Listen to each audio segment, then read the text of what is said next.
Ahora estamos con el doctor Manuel Loaiza, que es justamente epidemiólogo. Yo estoy simplemente como introducción diciendo que en la fisión nuclear del uranio hay fenómenos similares, que si la gente se junta demasiado, pues se produce una bomba atómica. Buenas noches, doctor Manuel Loaiza. Buenas noches, doctor. ¿Cómo está? Gracias por la invitación. ¿Dónde trabaja usted, doctor Manuel Loaiza? Yo trabajo en el Instituto de Ciencias Biomédicas de la Universidad Ricardo Palma, Usted es epidemiólogo. epidemiólogo. Así es. Hace un momento antes de que usted entrara a la plataforma le decía pues que esto es como una reacción en cadena en fisión nuclear. Si los átomos de uranio están muy cerca, se produce una bomba atómica. Y claro, para controlar esta distancia, en los reactores nucleares pues se mantiene calculadamente las cosas y hay generación constante de energía. En este caso igual, si nosotros tenemos a los pacientes, a las personas más o menos separadas, pues habrá una cantidad desafortunadamente de muertes controlable, pero si es que se junta demasiado, como ocurre en las ciudades de alta densidad, hay una gran cantidad de muertes. ¿Cómo es en realidad en el caso de la epidemia de la sociedad, en la sociedad? Cuéntenos, doctor. En el caso del virus SARS-CoV-2, es importante mencionar que este virus tiene una transmisión de forma respiratoria. Es decir, su transmisión directamente es de persona quien es el hospedero e incuba el virus, donde se replica y luego contagia a otras personas. Esta forma de transmisión que es respiratoria tiene que ver mucho con la capacidad de respuesta que tiene cada persona y ahí tienen que ver los factores de riesgo. Entonces, como usted decía, cuando estas personas están mucho más juntas, la capacidad de transmisión va a ser mucho más alta, es decir, va a afectar a muchas más personas y eso va a originar problemas que puedan darse, sobre todo de contagio rápido, y así podrían, sobre todo, la enfermedad difundirse mucho más rápido como ha pasado durante la pandemia. Ahora, también nosotros en física conocemos ese fenómeno y vemos pues que la distancia es muy importante, ¿no? Entre los átomos de uranio. Pero cuando el gobierno toma medidas de separación un poco, baja, baja digamos, el ritmo, pero cuando nuevamente toman un poco de aflojar las cosas, de nuevo empieza. En este momento, por ejemplo, por las decisiones que se tomaron antes de Navidad, ¿no? Se aflojó un poco las normas, salió la segunda ola, pero ahora estamos en el pico y hace 2 o 3 semanas nuevamente se aflojó un poquito y hay el riesgo de tener una tercera ola sobre la segunda que está muy intensa. ¿Esto es así o me equivoco mucho?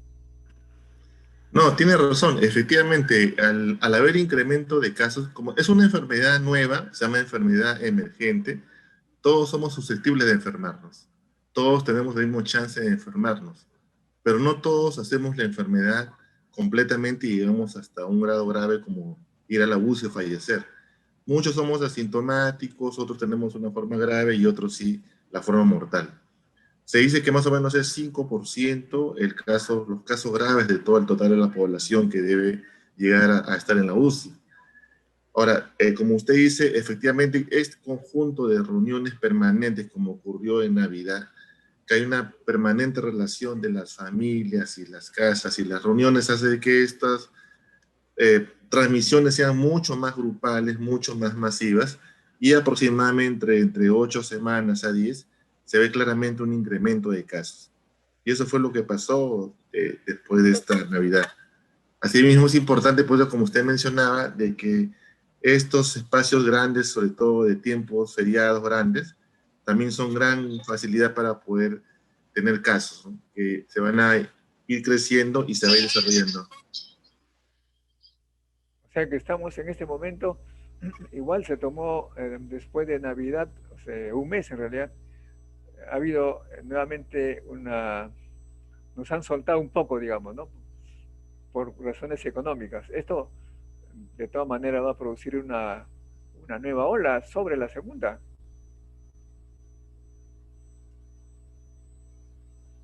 es lo que estamos viendo además, porque está aumentando el número de muertes, ¿no?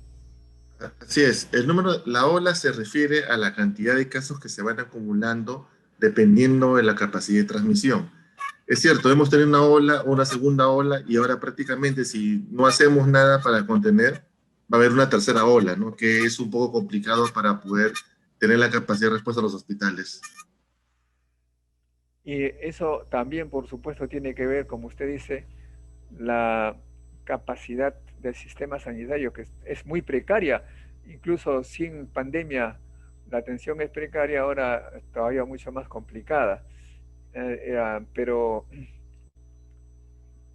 tengo la impresión que ya el gobierno no tiene mucho el control del tema, ¿no?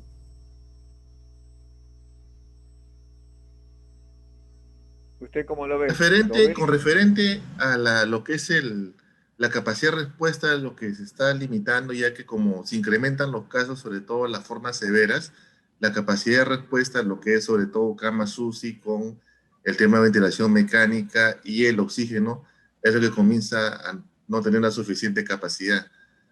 Por eso se esperaba que al inicio de la pandemia, antes de que tenga una curva exponencial, lo que se hizo fue medidas no farmacológicas, distanciamiento social, cerrar escuelas, completamente para evitar un poco la diseminación rápida y dar espacio para que se pueda organizar. Pero lamentablemente ahorita no hay ese espacio y como han visto y se ven en los medios de comunicación, están saturados al 100%. Un paciente que llega a UCI está aproximadamente 20 días en promedio en una cama. O sea, son 20 días que la cama queda ocupada y la capacidad de uso se vuelve mucho más limitada. Entonces, esto va a ocurrir y ocurre normalmente en las epidemias. Lo que tratamos es que estas olas sean no tan cercanas, que sean más distantes, porque si se van juntando mucho, van a originar grandes brotes, sobre todo con gran mortalidad. 20 días en cama UCI no necesariamente significa que está intubado. Eh, Actualmente sí, lo que pasa es que como ya los pacientes llegan con dificultad, sobre todo con una variante, el tiempo de enfermedad grave es mucho más rápido que antes. Entonces todos los pacientes que están en UCI especialmente se ha dedicado para pacientes con cama e intubación. Hay otra área cercana que es los no críticos que están con flujo permanente de oxígeno y otros con zona nasal dependiendo de la severidad y el estrés respiratorio que tienen los pacientes.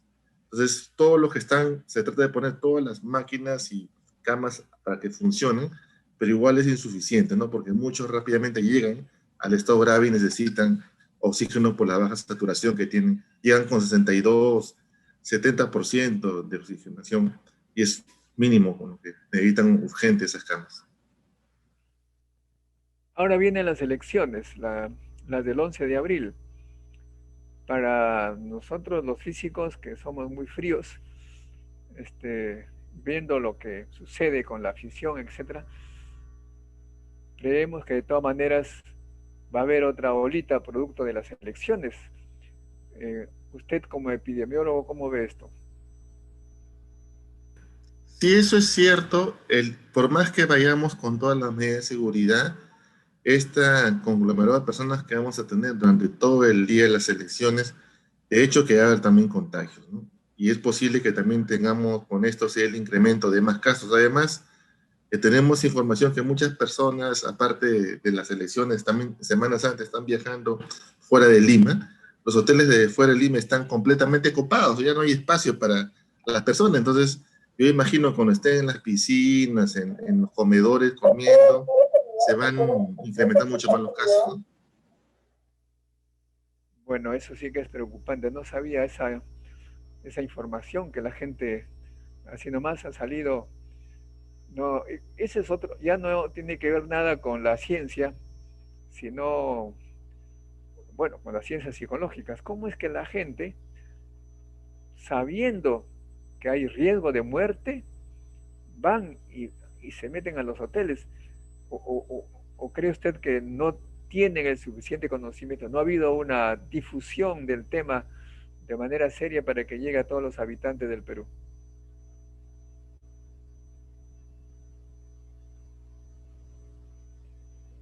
¿Usted qué piensa?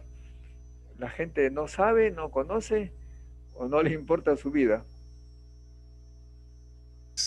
Es realmente complicado, doctor Montoya. Realmente no sé qué la gente, por más que le hemos comentado, ya hay los medios de comunicación informado de que es peligroso, lo que pasa es que al parecer hay una pérdida del temor al riesgo de enfermarse, ¿no? Sobre todo los más jóvenes que siguen todavía haciendo estas reuniones y que lamentablemente todos llegan con la mascarilla, pero durante la hora de ingerir alimentos o tomar bebidas, se sacan la mascarilla y es donde se van contagiando. Y lamentablemente se ha visto antes en una casa se enfermaba una o dos personas, ahora se enferman familias completas y muchas están falleciendo. Entonces, yo no sé si es que no tienen miedo a morir o es que piensan de que ya los que tuvieron COVID no le va a dar, porque también es falso, porque la inmunidad se está viendo que ya dura entre 5 a 7 meses. No hay todavía datos completos, necesitan la vacuna para reforzar la inmunidad. Pero igual, el tema que te vacunes no significa que ya estás libre, porque la vacunación no mata el virus. Lo que hace es disminuye la respuesta y evita que te mueras, pero igual te va a dar y puedes contagiar.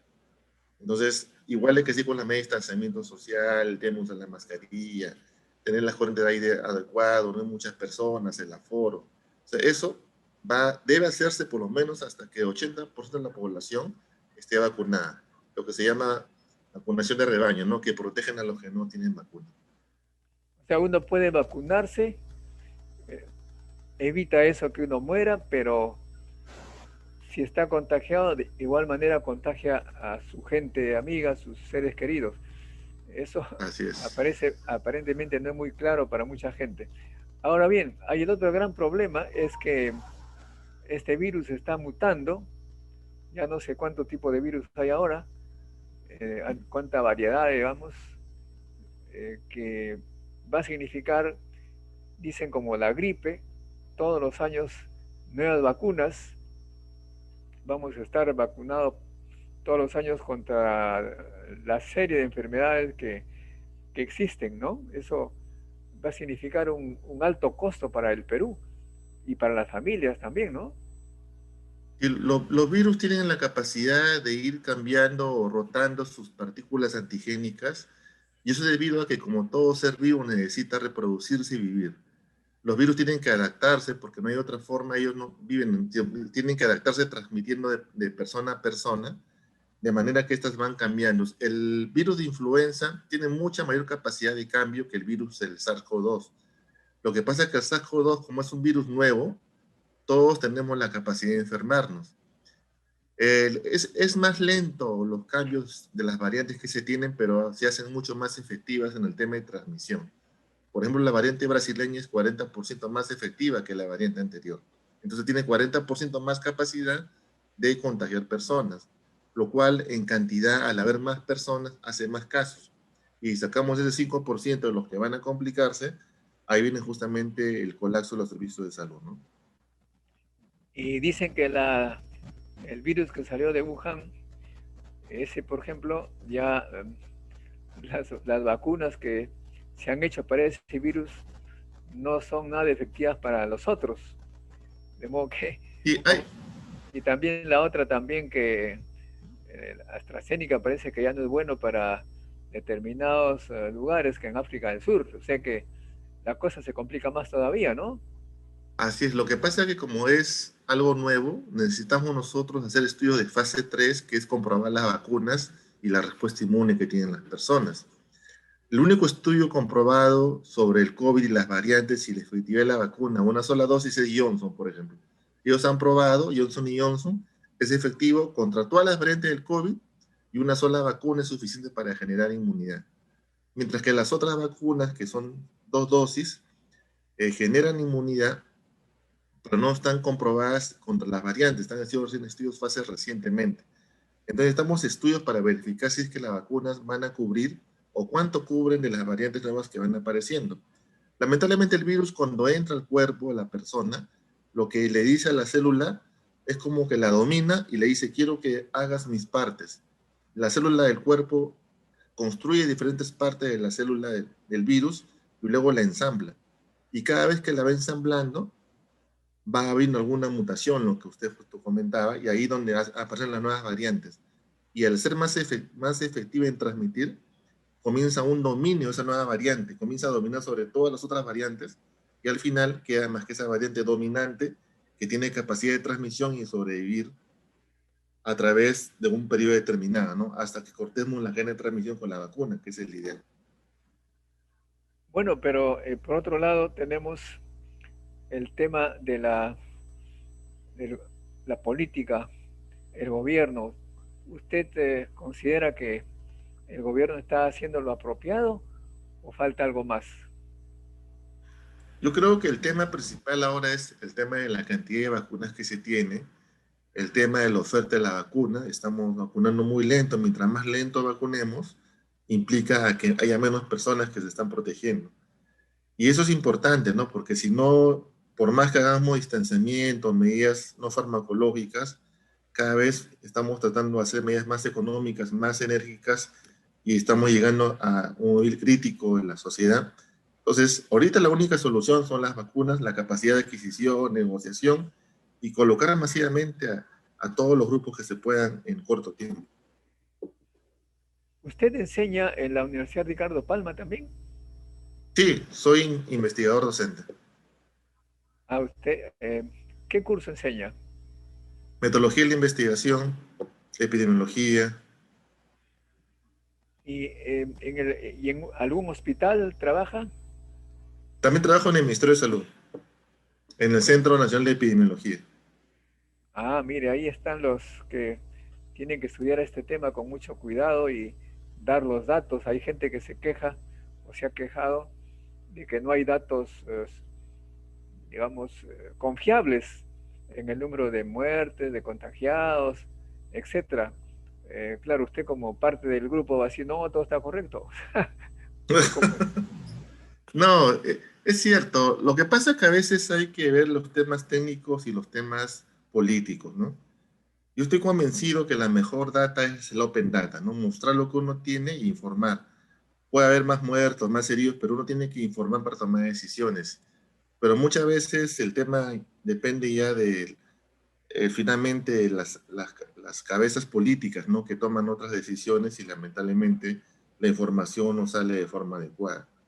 Yo creo que ese es un tema crítico. Realmente el Open Data es lo que tiene que permanecer y que todo ciudadano pueda acceder a la información, verificar, conocer, entender qué está pasando y de esa manera también saber que parte de la solución es la medida que va a tomar la persona para poder prevenir. Entonces, eso, ha habido varios problemas también con la información por las plataformas que se han ido creando y que no son interoperables entre ellas mismas. Entonces, ese día a día ha sido tan complicado y que esa, digamos, interoperabilidad ha sido muy lenta. Y eso ha originado a que se genere datos, sobre todo de diferente forma de interpretación. Porque tampoco se ha llamado ni se ha explicado claramente cómo se sacan los datos. Entonces, uno puede sacar un dato libre, pero hay medidas que se pueden conjuntamente sacar articuladamente y tener un mejor análisis. Pero no ha habido un grupo de análisis exactamente mucho más macro que participen investigadores, también lo que es la parte académica, para poder tener datos mucho más sólidos y sobre todo intervenciones, ¿no? Evaluación que se podían haber hecho, pero es así, ¿no? El día a día es un poco complicado. Bueno, espero pues que mejore todo esto y que la Universidad Ricardo Palma también esté incentivando la investigación. Hay investigación, entonces veo con el Instituto Biomédico de Biomedicina, ¿no? Sí, así es. El doctor Johnny La Cruz, que es el director del Instituto Nacional, el Instituto de Investigación Biomédica de la Universidad, hacemos nosotros sobre todo capacitación a los internos y a los residentes este curso para generar investigaciones, ¿no? A partir de su situación donde están laborando. Hay muchos temas y proyectos sobre COVID, por ejemplo, para ver el tema del efecto salud mental con COVID, el tema de COVID y el tema hematológicos, el COVID, temas pulmonares, el tema de respuesta y emergencia. Esto va a generar realmente información para ver cómo se está trabajando y sobre todo para ver qué actividades se pueden desarrollar o dejar de hacer, ¿no? Que es importante para el tema de ejecución de proyectos y sobre todo que demos al Estado alguna política basada en evidencia. Le agradezco mucho por la entrevista, estimado doctor Manuel Loaiza, y vamos a seguir comunicando los resultados de la investigación de la Universidad Ricardo Palma. Muchas gracias. Muchas gracias, doctor Montoya. Hasta luego. Nos vemos.